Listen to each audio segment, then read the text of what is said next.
Hi, welcome to day 10 of the series. Today we'll be starting with chapter 2, Asset Classes and Financial Instruments. So let's begin. You learned in chapter 1 that the process of building an investment portfolio usually begins by deciding how much money to allocate to broad classes of assets, such as safe money, market securities, or bank accounts, longer term bonds, stocks, or even asset classes like real estate or precious metals. This process is called asset allocation. Within each class, the investor that then selects specific assets from a more detailed menu. This is called security selection. Each broad asset class contains many specific security types and many variations on a theme that can be overwhelming. Our goal in this chapter is to introduce you to the important features of broad classes of securities. Toward this end, we organize our tour of financial instruments according to asset classes. Financial markets are traditionally segmented into money markets and capital markets. Money market instruments include short-term, marketable, liquid, low-risk debt securities. Money market instruments sometimes are called cash equivalents or just cash for short. Capital markets, in contrast, include longer-term and riskier securities. Securities in the capital market are much more diverse than those found within the money market. For this reason, we will subdivide the capital market into 4 segments: longer-term bond markets, equity markets, and the derivative markets for options and futures. We first describe money market instruments. We then move on to debt and equity securities. We explain the structure of various stock markets, indexes in this chapter because market benchmark portfolios play an important role in the portfolio construction and evaluation. Finally, we survey the derivative security markets for options and future contracts. So 2.1 is the money market. The money market is a subsector of a fixed income market. It consists of very short-term debt securities that are usually highly marketable. A lot of markets, but yeah. Table 2.1 lists outstanding volume in 2015 for some of the major instruments in this market. Many of these securities trade in large denominations and so are out of reach of individual investors. Money market funds, however, are easily accessible to small investors. These mutual funds pool the resources of many investors and purchase a wide variety of money market securities on their behalf.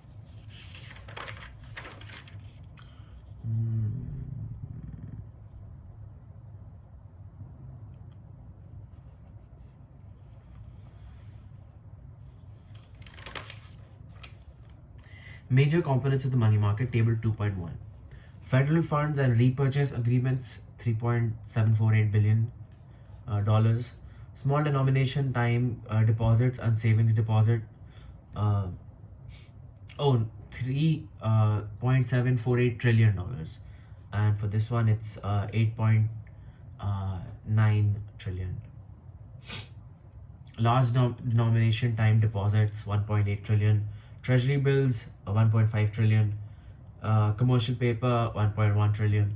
Money market mutual funds are 2.716 trillion. So small denomination time deposits are less than 100,000. Large denominations are over 100,000. So then now we come on to the first money market instrument.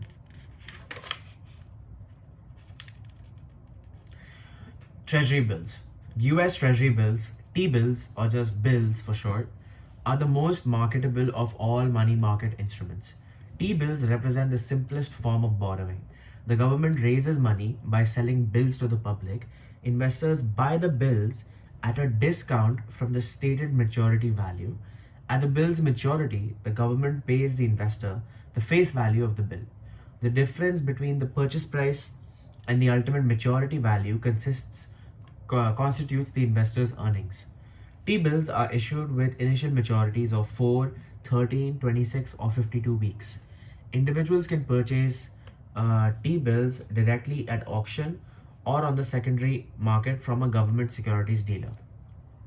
T-bills are highly liquid, that is, they are easily converted to cash and sold at low transaction cost with not much price risk.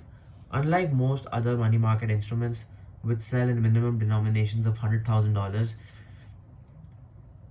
T-bills sell in minimum denominations of only $100, although $10,000 denominations are far more common. The income earned on T-bills is exempt from all state and local taxes, another characteristic distinguishing them from other money market instruments. So that is that. Figure 2.1 is a partial listing of T-bill rates. Rather than providing prices of each bill, the financial press reports yields based on those prices. You will see yields corresponding to both bid and ask prices. The ask price is the price you would have to pay to buy a T-bill from a securities dealer. The bid price is the slightly lower price you would receive if you wanted to sell a bill to a dealer.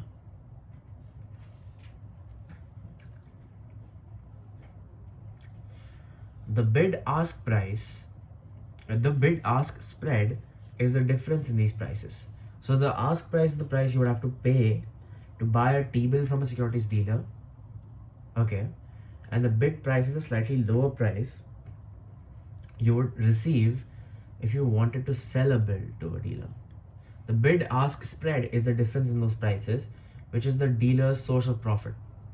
Notice in figure 2.1 that the bid yield, this is figure 2.1. The bid yield is higher than the ask yield. This is because prices and yields are inversely related.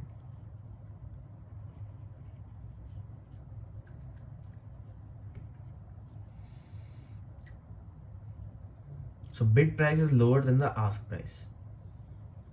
Okay, and that's how the securities dealer makes the profit.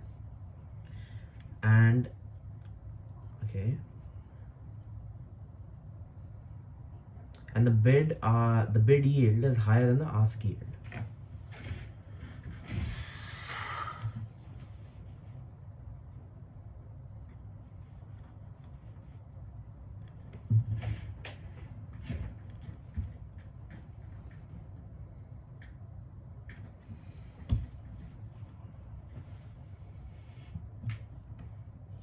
The first two yields in figure 2.1 are reported using the bank discount method. This means that the bill's discount from its maturity or face value is annualized based on a 360-day-a-year and then reported as a percentage of face value.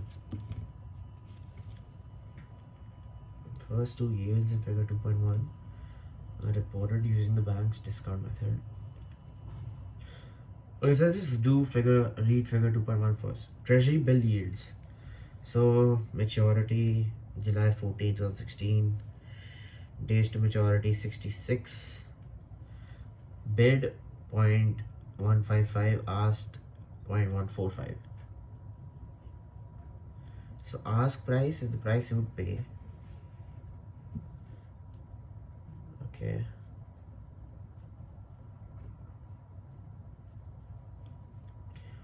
I don't know what CHG means, but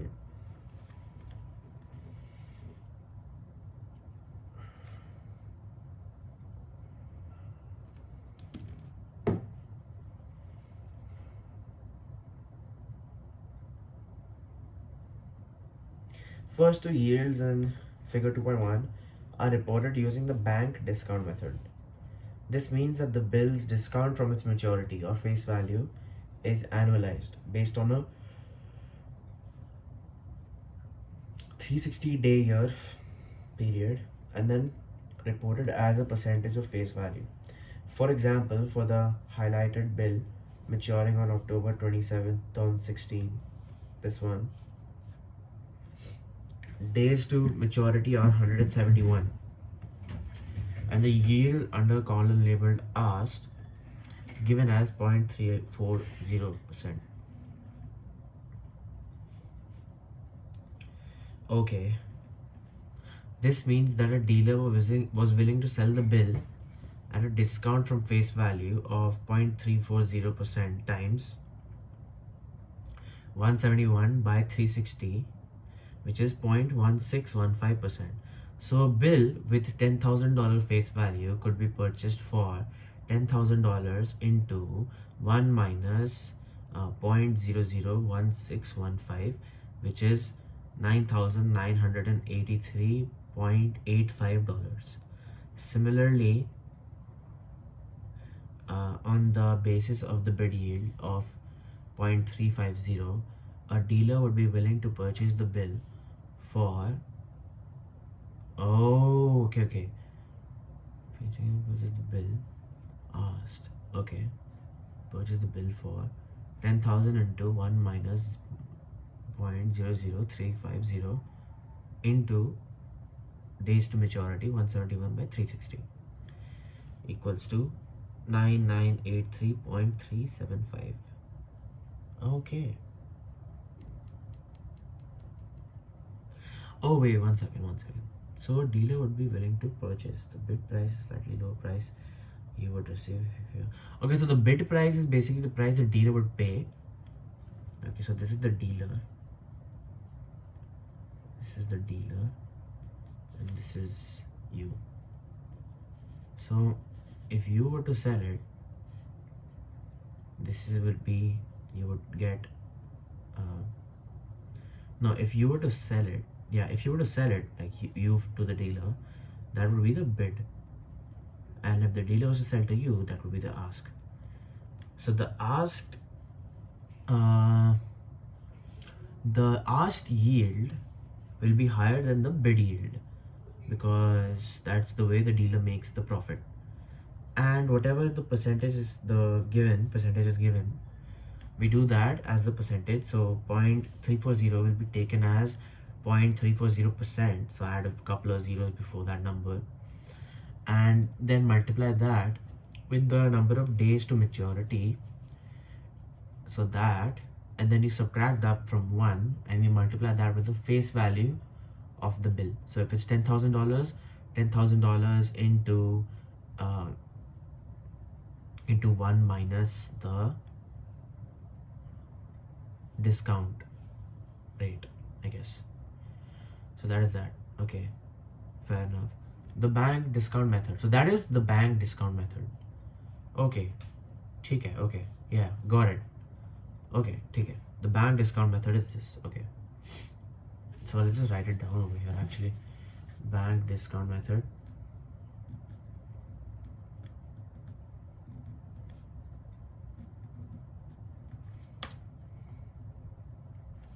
Don't have a lot of time, only like 9 more minutes. So maybe we'll do a little commercial paper maybe. So yeah. Bank discount method is basically you have the ask yield. So percentage of ask yield into days to maturity, DTM, by 360. This is your discount rate, and then basically after that you can do whatever you want. Basically, if it's a ask yield, then you can find the price the dealer would be willing to sell for, and if it's a bid yield, you can find the price the dealer would be willing to purchase the bill for, right there. So that is that. This is the bank discount method. Okay, got it. First time I understood it properly. The bank discount method for computing yields has a long tradition, but it is flawed for at least 2 reasons. First, it assumes the year has only 360 days.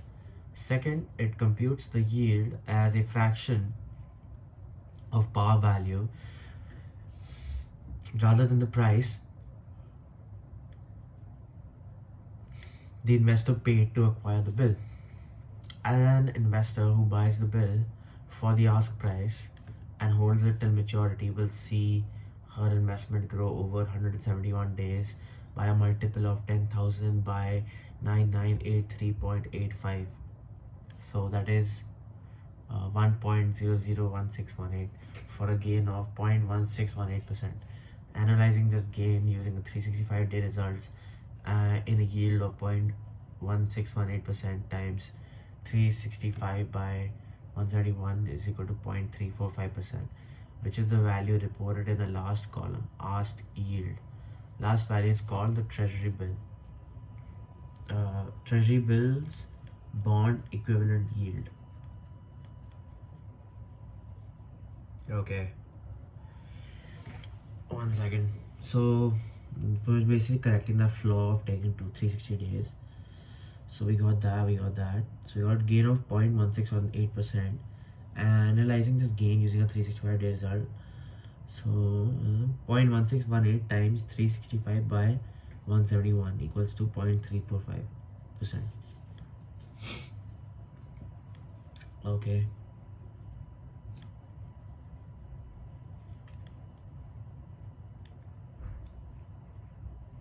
Fine. Certificate of deposit.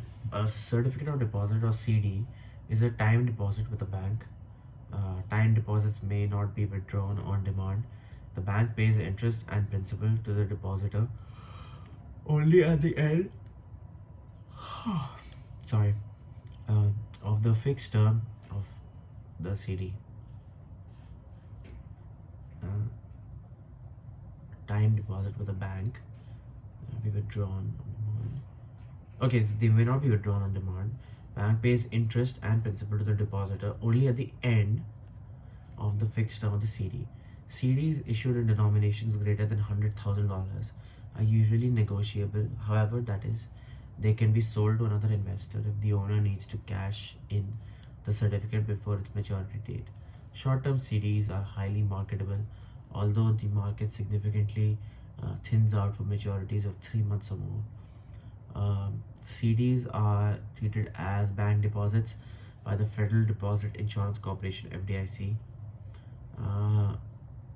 So they are currently issued for up to $250,000 in the event of a bank insolvency. Okay. Commercial paper. Large, well-known companies often issue their own short-term unsecured debt notes rather than borrow directly from banks. These notes are called commercial paper.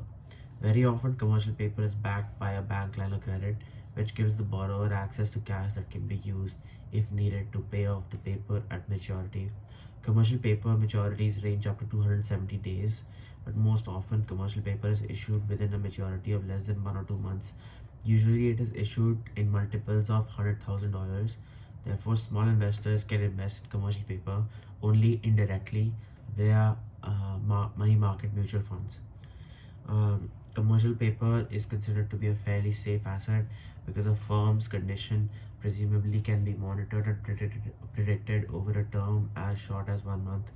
While most commercial paper is issued by non-financial firms, in recent years, there was a sharp increase in asset-backed commercial paper issued by financial firms such as banks. This was a short-term commercial paper typically used to raise funds for the institution to invest in other assets, most notoriously subprime mortgages. These assets were in turn used as collateral for the commercial paper, hence the label asset-backed. This practice led to many difficulties starting in the summer of 2007 when the subprime mortgages began defaulting. Banks found themselves unable to issue new commercial paper to refinance their positions as the old paper matured. So that is what we'll do today, and tomorrow we will continue with bankers' acceptances and all the other money market instruments, and then we move on to the LIBOR scandals. So that'll be pretty interesting. Getting a little bit complicated, we have our first sort of formula, which is the bank discount method. I understood that part, but then I did not understand the treasury bills bond equivalent yield, so I might have to go through that again to understand what happened there in terms of correcting the 360-day method and changing it to a 365 day process. So yeah, I'll have to go through that again. But yeah, tomorrow we'll continue with bankers' acceptances. Thanks.